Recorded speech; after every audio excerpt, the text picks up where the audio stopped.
ọ dị mfe nwanne m ije ụwa ọ dị mfe ewu ije ụwa ọ dị mfe onye ejila ije gbuo onwe ya n'elu ụwa nwanne m eze enyi m ije ụwa ọ dị mfe ime ebe ka ị na-agakwa nna m ebe ka ị gaje anyị gaje Jump Up Trouser Association ndị niile chọrọ ha nọ n'elu taa bụ ọgbakọ anyị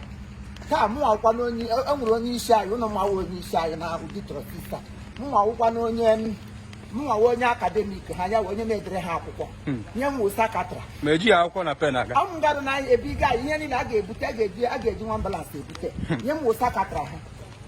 sekretarị gọ sekretarị sakatra ọ bụ ihe mma otogbolo azabara sekretarị what I am now wụ sakatra ka m gara ugbo onye ala m dere baịbụl si ihe kpọm niile onye ala ala ekwere ebe ọfịs ha dị ọfịs anyị dị na Agaju Onye Junction.